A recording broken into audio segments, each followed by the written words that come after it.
The Old Lady Hour with Lorrie and Sheryl is brought to you by Lorrie Lane Studio at 2420 Gary Fitz Street in downtown Tuscaloosa. Hi everyone, I'm your best friend, back in town again.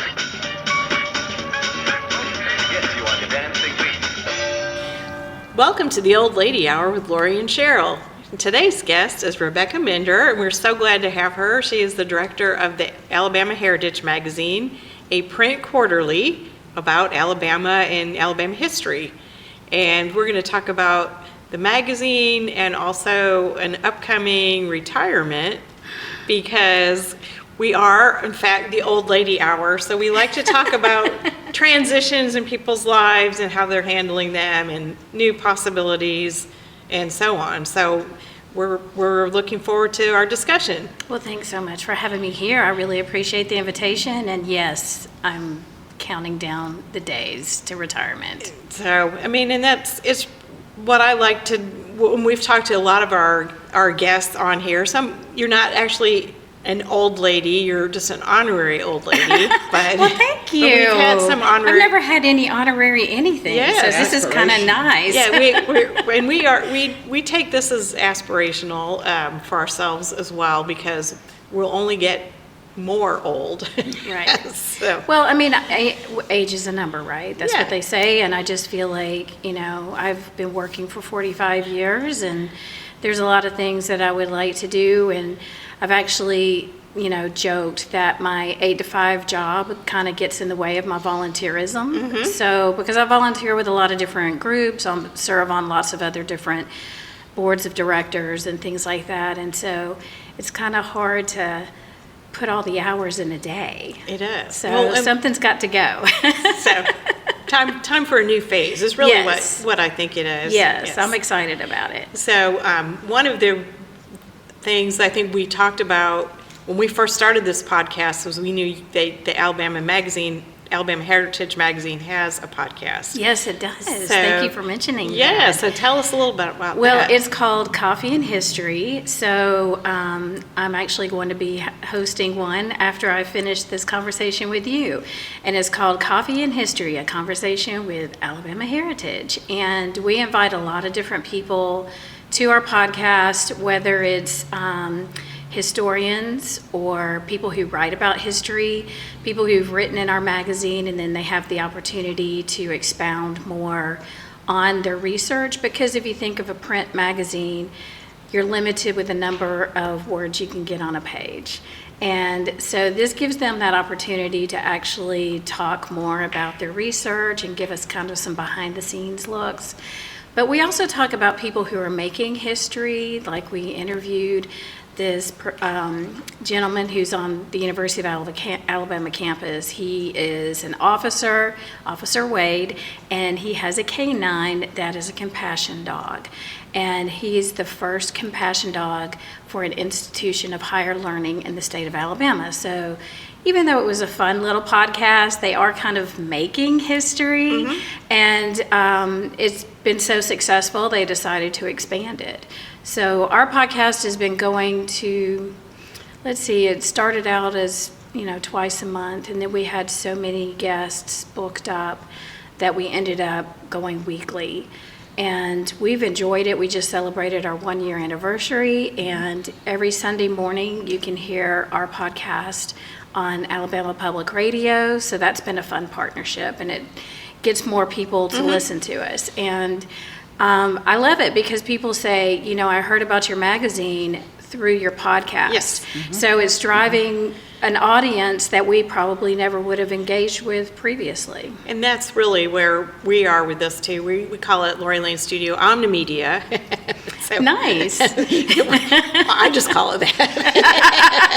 I call it that too. But yeah. I mean, it's great. But though. I think it's easy now to be multimedia. So that's what we call ourselves too. We've become, kind of a multimedia powerhouse, if you will, and it's just a great way because we've always been very engaged, like with social media, and so creating engaging posts, or as well as reels or something like that would help engage people with our content. So we kind of moved from the print word to that type of, content. And then we became more engaged with our audience by creating this podcast. And so, again, it's reaching people we'd never would have heard of the magazine before. So we love it.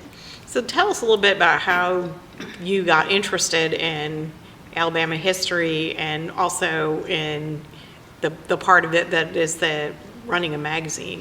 Well, my background is in public relations and journalism, and so it's kind of a natural I've always been in some type of publishing. And I honestly, when I was in high school, I hated history. And I think it's because, you were taught lots of dates and places, maps to memorize, those Right. types of things. They made it boring. It was really boring, It's the only class I ever fell asleep in. and it was very challenging. And because I'm not real good at memorizing statistics and things of that nature. And so when I became the publicist at the University of Alabama Press, then I realized, history is about stories. That's right. I love stories, and it became much more fascinating, engaging. You're reading these books. I got more involved also with the civil rights movement and the books of that nature. And once you realize these people and what they were involved in and what they did, and then you start learning some dates, but you learn the stories of the event first and how it happened, why it happened, who all was involved.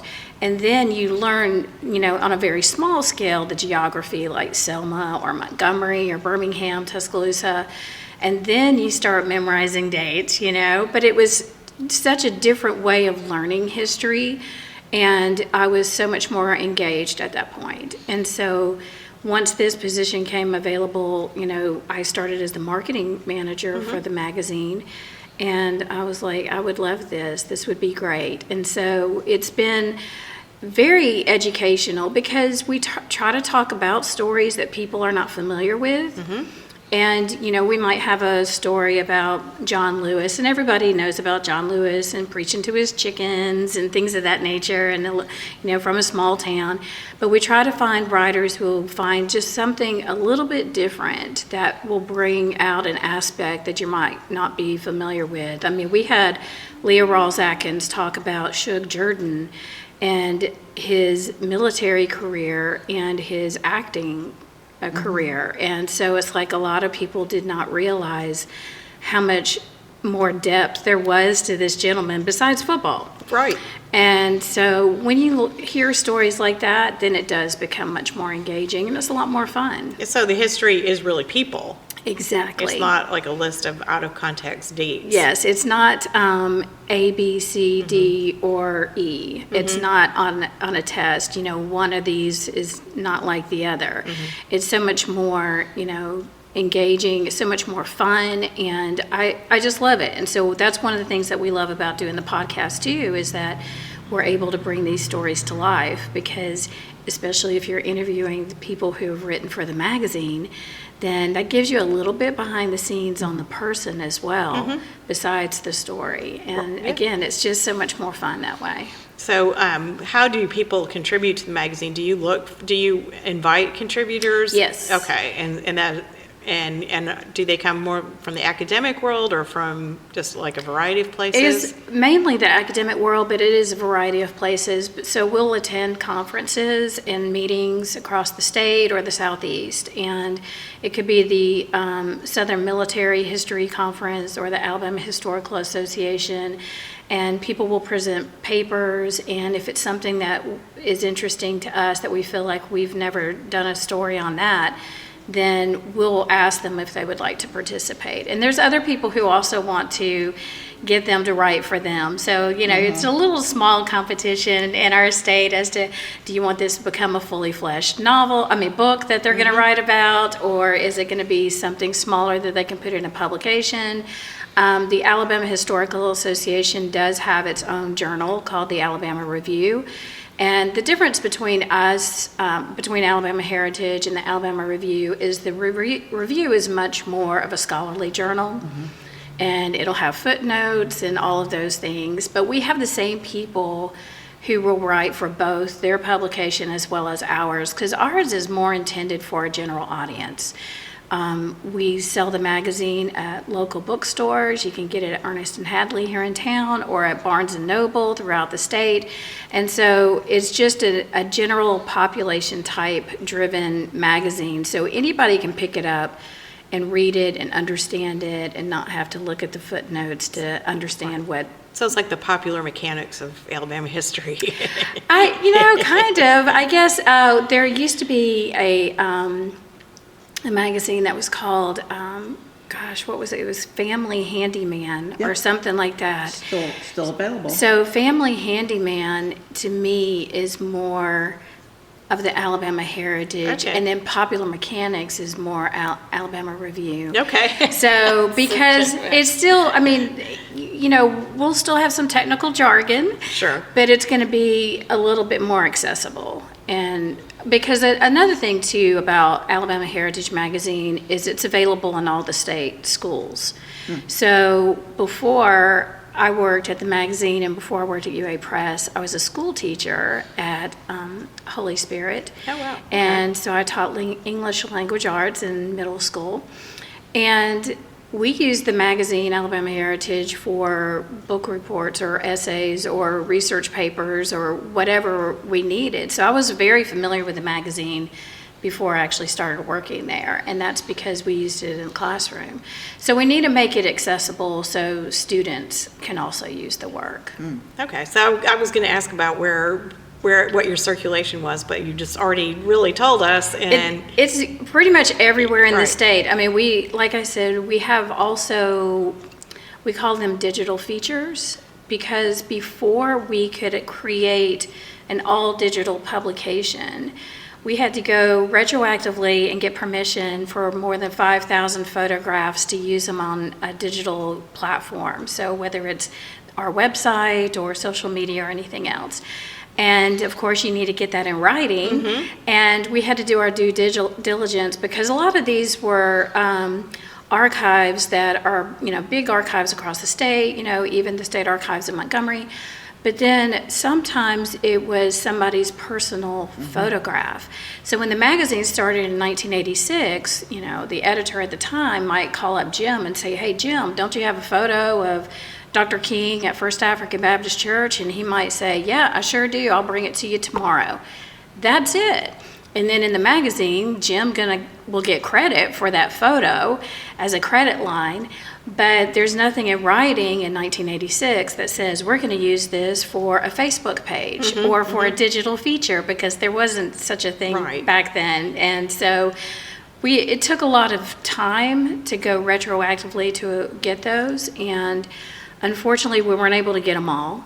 But the things the images that we were able to get permissions for, we've been making into digital features so people can actually use those. Instead of buying the entire back issue, which some people do, they can just find the one piece of information that they need, that one article be purchased, and they can use that for research. And a lot of students use that in the college setting as well. Okay. So it's been a great way to find a new outlet for using some of this material that's never really outdated. Right. And it is an archive in and of itself. Yes. Right. Yeah. So I mean, we have people who keep our magazine like Reader's Digest. And I don't know how many listeners understand that concept, but when I was growing up, hey, us old ladies know what that is. when I was growing up, I know that we kept every Reader's Digest that came into the house because the content was interesting. They had funny stuff, but they had articles that would never age, and it was like evergreen material, and people just enjoyed reading it, and it was always a variety of things as well. And so people just kept it, and now people are doing the same thing with Alabama Heritage, and I love it. That's great. Yeah. I'm thinking I think we had a set of Reader's Digest condensed books. Yes. Yes. Which I don't know what they were, whether sounds like Campbell's soup. Yes. And And I just remember there's like several shelves of them in our garage. I don't know what ever happened to those, but Probably donated. I'm sure they're gone. They're long gone. But yeah, Same for place the Nancy Drew books are. yeah, that's Somebody's enjoying them somewhere, I'm sure. somewhere. Yeah, We do have people, though, that have been saving them since issue number 1, and there's a lot of times that, a family might say, we have these collected and we don't need them any longer, or the person who had them has, passed away. Mm-hmm. What can we do? Do you want them back? And our answer is always no, because we just don't really, we actually used to take them, but now we don't really have the space to warehouse all of them. So we just recommend you donate them. You can donate, like the Friends of the Library Bookstore, Right. they love them. And then we've donated to like hospice or retirement facilities, the VA hospital. There's a lot of people, school library might want them. So there's a lot of places that you can donate back issues because, again, the content's evergreen. right. Yeah, I mean, it's always good. It doesn't go bad. Well, it can, actually. I just thought about that when I said it. Well, because I was going to wonder, dealing with, let's just say Alabama heritage isn't 100% great. Yes. And so you have to address that, I'm sure. We do. And then there may be articles that don't age well. There are, and, we have, we kind of say that we're going to tell Alabama's history, warts and all. So, the good, bad, the ugly, and because we're going to tell everybody's side of the story. And, just like a newspaper, you're going to get people who will write in and say, you write too much about Civil War and not enough about civil rights. The next day I'll get that letter saying the exact opposite. You write too much about civil rights and not the Civil War. So, we try to make it as balanced as possible. But then there are times that when we have gone back and made some of these features digital, that the way language was written maybe in 1986 is a little bit different than how we would write it today. Sure. So there have been some things that, we've tried to be as conscientious as possible for terminology that's used or how something is written, because it would have been edited by a different person also. And Right. so again, just knowing what the time was like back in the 80s as compared to where it is now in 2026, that you do want to be, as responsible as possible when you're putting material and content out there in the public. And so we try to fine-tooth comb everything, and we don't want to change the context or the content, but it just may be a couple of word choices Maybe just here the and there. presentation's a little bit different. Yeah. So you said you grew up in Tuscaloosa. Born and raised in All Tuscaloosa. right. Roll And- Tide. Yes, that's right. and so you're like really familiar with what's been going on here the last many years. So in that context, has there been anything that you learned from some of the features in the magazine that really surprised you? That's a hard question. Good. I like hard questions.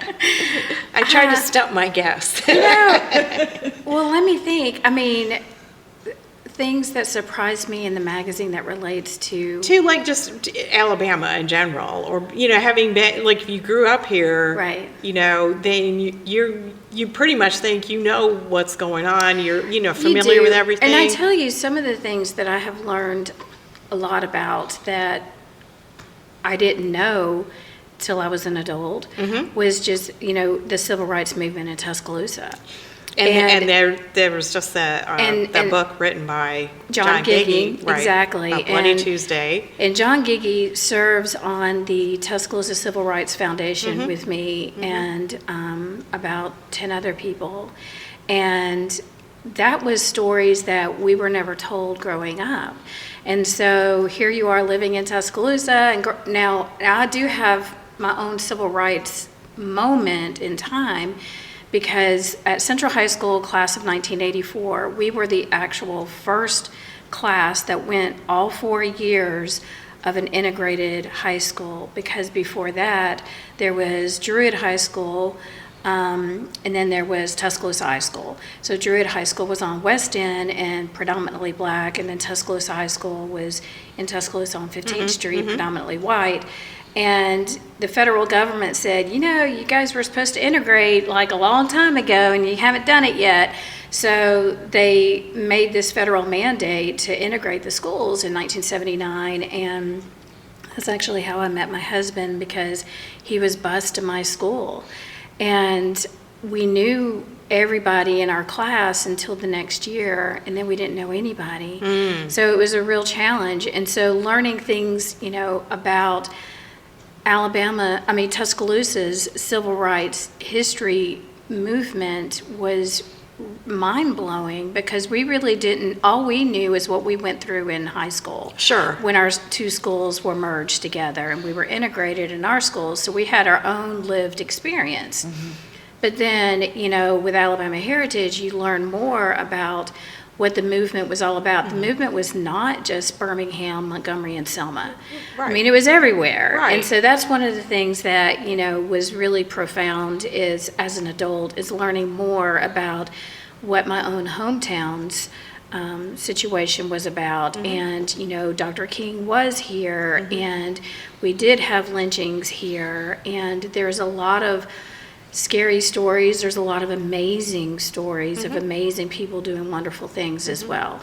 And so I guess, you know, once I started learning more of those, then you have a greater appreciation of where you fit in history, because you didn't realize how important. You just thought, oh well, You're you know, just a kid. You're a kid growing up, you know. Just things we happen. weren't really exposed to much until our class was integrated, and you know, and then we became this big powerhouse 6A school. But ever since then, once the mandate was lifted, that's all. then that's when we became. We're now, I think, Central High School is now a 4A school instead of 6A because of the population drop. And let's, for our far away listeners, that's a sports classification for how you compete in different. Thank you. I'm not so far Okay, away. okay, but it shows for specifically for football. It Makes a shows difference. it's based on population. So if you're a 6A school, you do have more students. You're like the Hoover, Spain Park, right? The Clay Chalkville. And so when I taught in when I taught a private school, we were nowhere near even a 1A or a 2A school, because our graduating class was like 45. Whereas a 6A school, our graduating class is like 600. And so it was a much bigger institution. So the higher the number, the bigger you are. Yes. Correct, yes. Does that mean you're better? No. It just means You just have more students. And so in a football mad, crazy place like the state of Alabama, I mean, and for recruiting players, and I mean, this runs into real money at this point. Sorry, But are they looking for kids from the bigger schools or from the smaller schools? They look from both. They look from both, but the rivalries with the high schools is real and ongoing. And so it made a difference when they. This is deep into Tuscaloosa history for the high schools. My daughter was the first freshman class at Northridge. Right. So they broke up the everyone at one school into three neighborhood schools. Three high schools instead of one. And that she was that first year. But I think Northridge now it's bigger. The population, and it was. Anyway, there's been a lot of zoning changes or moving people around, busing in, busing out. It's been unfortunate because it kind of reverted back to the situation where it was before. Right. And so instead of everybody going to one high school main campus, then it became neighborhood schools. And so that kind of brought back, the segregation situation, because, if you look at the general populace of the Central High School as it is today, it's, Back to everybody in your own corner. yes, which is unfortunate. A little bit. It wasn't so much when they first did that because they were still moving students around. Yeah. But in any case, We Central High School students are very defensive. Yes, that's right. We love our alma mater. I have a related but weird story about this. When I went to high school, I grew up in the Finger Lakes, upstate New York, near Rochester, and we were a town of 2,000 people in Clifton Springs, and we were next to a neighboring town of 2,000 people or so in Phelps. And so they decided to combine the school systems to make one slightly larger school system.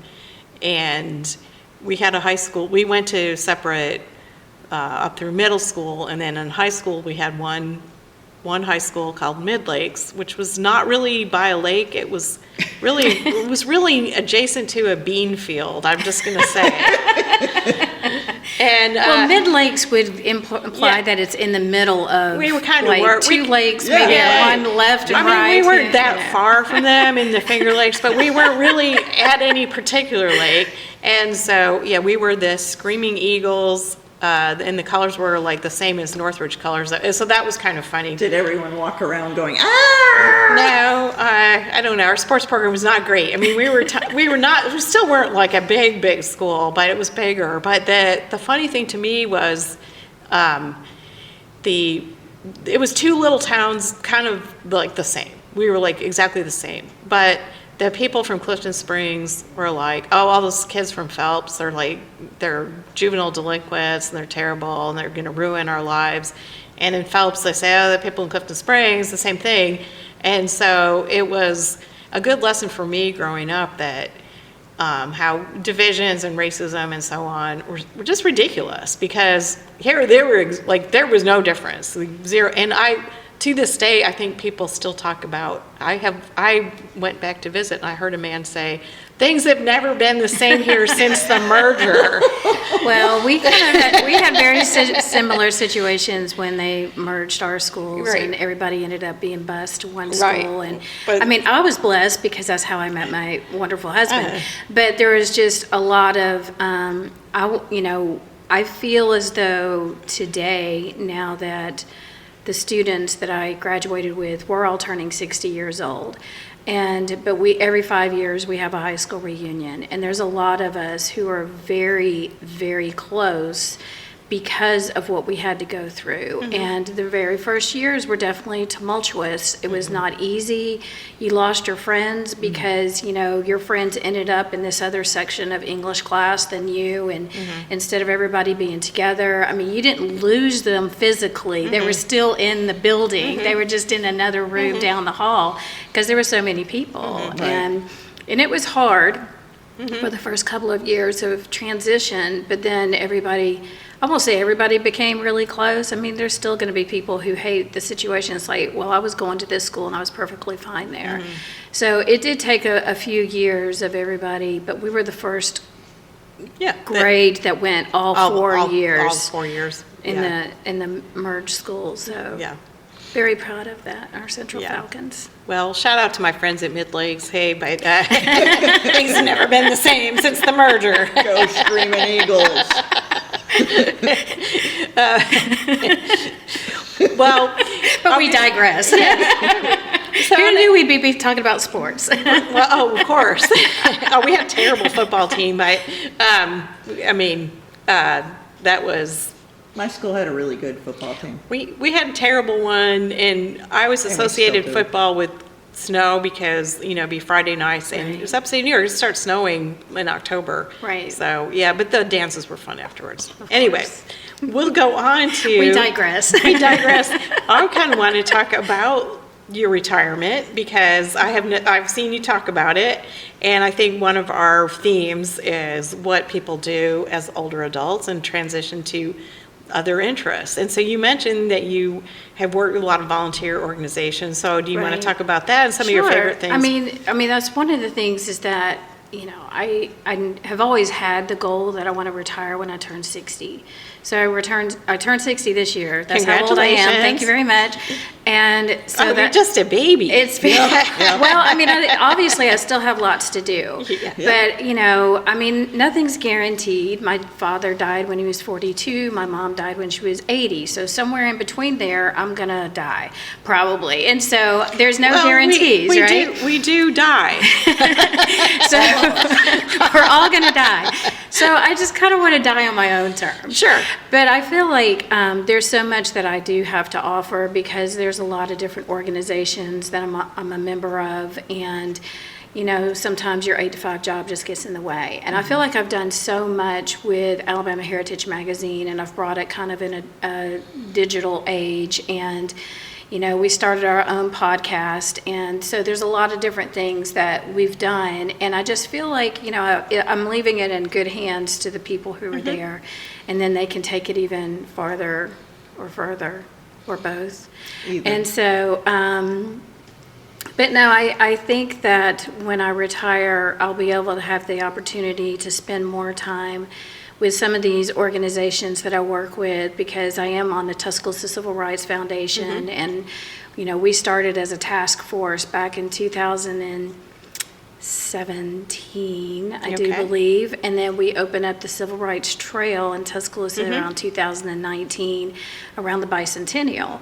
And so there's so many other things that we're working on, including we're opening up a park in downtown Tuscaloosa, and so we're hoping to have that announcement later this spring. Okay. Can you tell us where? Or Sure. It's where Reverend Linton's Barbershop used to be located, and the building itself was very historical in the fact that it had a lot of Black-owned businesses there, including a newspaper, and the building, though, was in such disrepair, and a lot of people might be familiar with it because Maggie's Diner was there. And Maggie's Diner was a wonderful meat and three vegetables. Yeah, I know. I'm making sure that the folks not from the South who are listening understand meat and three means 25 years I've been meat here. and three vegetables. But we do have listeners from far and wide. Yes. Yeah. So meat and three means you're served a meat choice and you have three vegetables. And vegetables very loosely. A vegetable could be macaroni and cheese, and it could be banana pudding. So yes, so 3 sides. We'll call it that. 3 side dishes. But so the building itself really was beyond repair health-wise. It had a lot of mold and things like other issues. And so we had to tear the building down, but we are building a park in his honor in Reverend Linton's, because Reverend Linton's barbershop was there. And Reverend Linton was so important because his barbershop had a beauty salon behind it. And so when Arthurine Lucy was on campus and she was trying to integrate into the University of Alabama, she was met with a mob and they threw eggs at her, and just it was a dangerous situation. Horrible scene. And so she was scuttled off campus and taken to Reverend Linton's barbershop, and in the back in the beauty salon is when they cleaned out her hair, got the eggs out, and cleaned off her clothes, and then drove her to Birmingham. But there was so many different mass meetings that were held there, and different things that happened that were so pivotal in the civil rights movement for Tuscaloosa, that even though we could not keep the building or restore the building because of other issues, because of the age in the upkeep, but we are creating a park there, and so it's going to be nice to memorialize him as well as the other foot soldiers in the civil rights movement. So that's just one of the projects that I'm heavily involved in, and it's a year-round project. It's not something that you just start and say, okay, I'm done, because we opened up the Civil Rights Trail in 2019 in alignment with our bicentennial, but now here we are in 2020, wait, what year is this? 2026, and so we're still working on other projects, including opening this park and the Civil Rights Park. So we're staying very engaged and very involved, and it takes a lot of time. So I'd like to retire so I can work on that, but I do have other projects that I'm involved in. There's the Druid City PFAC, which is Druid City Hospital, DCH, has a PFAC group, which is a Patient and Family Advocacy Council. And so I've been an inaugural member of that for the past 2 or 3 years, I suppose. And so we're just kind of an advisory council to the hospital in terms of patient care, patient needs, communication. It's like even when they opened the new parking deck, we got a tour of the parking deck and we just kind of looked at it as a user. Like, well, does this signage make sense? Or should this be even a different color? We look at brochures and handouts and materials that patients are given and review those and make recommendations and suggestions as to how this can be improved. Even in the emergency room, when you're in the waiting room, we help them create this film so patients can know what to expect, and we ask them to also have it at least subtitled in Spanish because we have such a huge Hispanic community here. So it's a lot of different things like that we're trying to help DCH Hospital evaluate from, because you get busy in the weeds and you need somebody with an outsider perspective to look at your business and to figure out, well, it makes sense to you as a a medical professional, but does it make sense to the common man and woman? And again, for people outside our listening area, our listeners from far and wide, this is DCH is the big regional hospital. We were the Druid City, so they changed it more like to DCH because I guess we actually don't. We don't really have Druids here. I mean, maybe we do, but it was the Druid Oaks. Yes. But I do like to think that It's the KFC of hospitals. I do like to think about the Druids here. Anyway, They do have a big area that they cover for this hospital because a lot of the smaller regional hospitals have closed. Yes. So their regional aspect has grown, and that's unfortunate because there's so many smaller communities that don't have a hospital anymore, so they do take on a lot. it is a busy place over there. Yes. I have been there more than I would like with Right. different family members, and I've noticed a lot of really great changes. Well, we've been trying, and so, I mean, obviously not the emergency room's better. The lobby's better. Yes. I'm just going to say. There's it's a lot better. of different things that, we can't make change to because of there's money involved, and there's a lot of things I would love for them to do. I'd love them to paint the outside of the hospital itself. Well, that would be nice. That would be gorgeous, but it's a lot of space, and if it you've costs ever a lot of money. If you've ever watched Arrested Development, one of my favorite lines in there was, "Well, I'll just meet you at the hospital bar." The hospital doesn't have a bar. Well, that's why no one likes the hospital. Well, they do have a food bar, but no, a bar, that would be nice. Yeah, it was just like sometimes, it's stressful. Well, maybe I'll make that recommendation. Yeah, make that recommendation. And see what they say, because we'll be meeting in a couple of weeks. Katrina, we have a new idea. It was just a line from Arrested Development, but anyway. So that's one of the things that, besides the Civil Rights Trail and working with DCH, that's a couple of the things that really kind of keep me busy. But I actually do want to have some time where I do nothing. I was going to say, you might want to take some time to have something like... And enjoy life. Yeah. Instead of being on the go all the time. And I mean, there's a lot of things that I love to do. I've become heavily involved in the Birmingham Stallions. And a lot of people have seen my face as they will use our photos and our images and likeness I'm waiting for my NIL agreement. I don't think that's ever going to happen. And so again, the Birmingham Stallions it's the UFL, the United Football League. Okay. Yes. Have they always been that? Because there's been several smaller leagues. No, there used to be the XFL. The XFL and the CFL. And the USFL. Well, Canada doesn't count. Sorry, it's a different country. But that's okay. We still love the Canadians. Yes. But the Birmingham Stallions are the local football team that is not connected to a university or Right, college. and so we have a lot of professionals who come to our league Mm-hmm.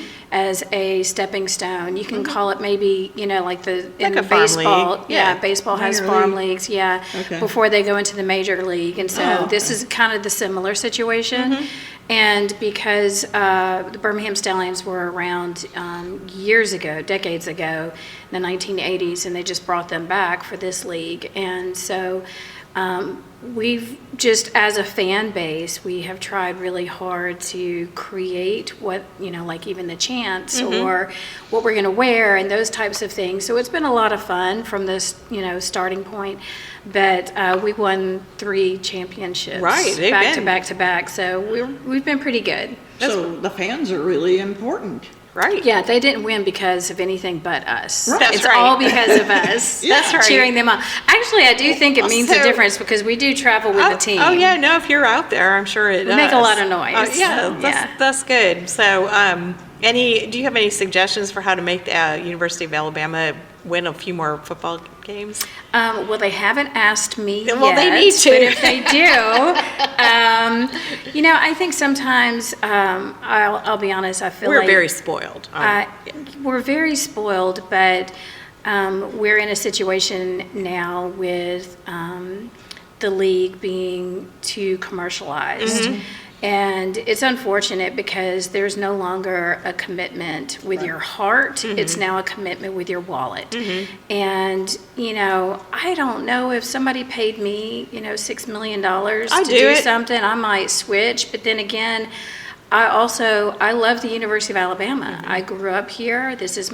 I never thought about going anywhere else, Right. from being from Tuscaloosa. And so you do But have a a lot certain of it- amount of commitment. A lot of it depends on your family situation, Well, I mean, Families probably pressure and- these kids to That's a take the big- money. big I mean, possibility. football's just a big money sport right now. No, It so I is. think that's inevitable.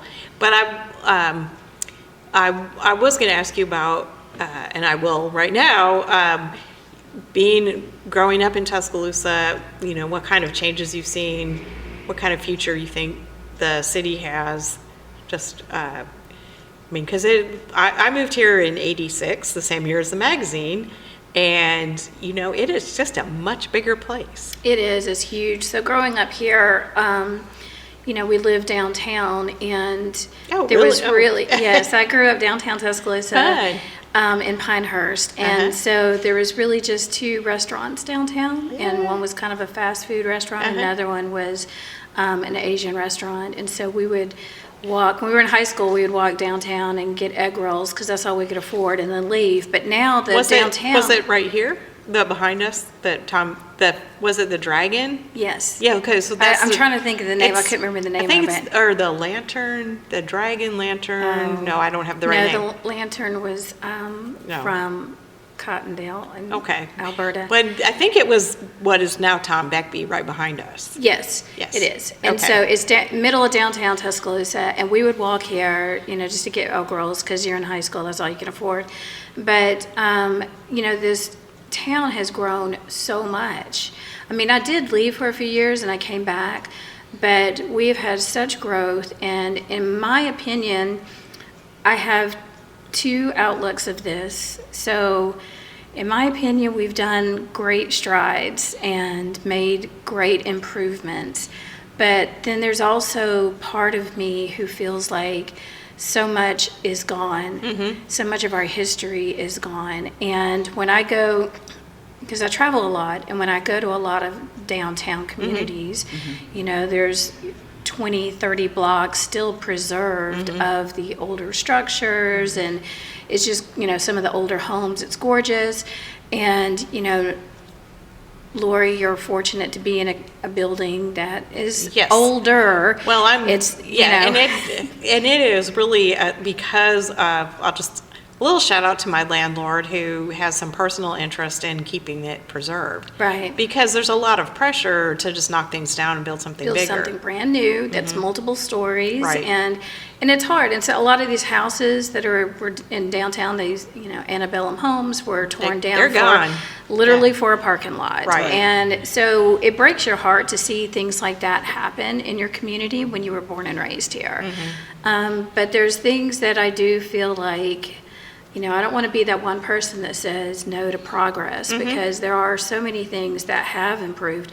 Because, I was that kid in high school who'd walk down here just for an egg roll because it was the only place to eat, And then when I was in college, there was really only a couple of bars downtown to go to. And, they were a little sketchy, and I probably shouldn't have been going to them when I was in college, but I did.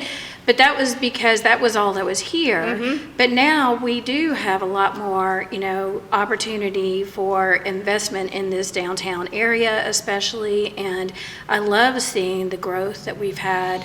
Walt Maddox, our mayor, has done a great job of trying to, expand upon that and get people to come to this community. I mean, Birmingham's done the same thing. Yes, because yeah, they they had... have. It used to be kind of scary downtown Birmingham, and they just actually opened a brand new amphitheater that's downtown Birmingham, and then they have this big growth as well. So, I mean, there's a lot of people who are going to hate the growth, and you hate seeing, historic homes being torn down, or some of the other, places that you just grew up with. You hate to see it leave. You hate to see a small 2-lane road become, an 8-lane bypass, that kind of thing.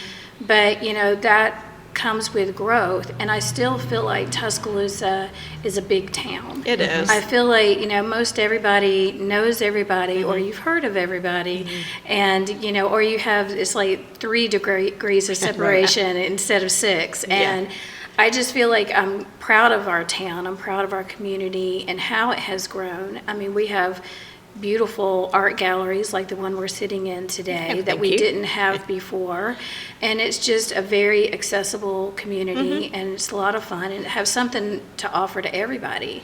So I love that about Tuscaloosa. There are things that I miss. I love being anonymous, but I'm not anonymous anymore. And so you feel like when a town grows, you can have some more anonymity, but you don't always have that, because otherwise, why would I be on this podcast? That's right. It's like, why am I here? Because you're famous. Yeah, you've made it. Yes. Now I've made it, and I can retire. That's right. Well, thank you so much. This has been a great, I've learned a lot. I hope all our listeners have. And I have. Okay, Yay. and you know what time it, and we have so many times failed to mention that this podcast is brought to you in part by our friends at Overly Helpful Helene. When you need someone overly helpful, call Helene. Helene! Okay, and Sheryl, it is time to watch our shows. It is time to watch our shows. Thank you.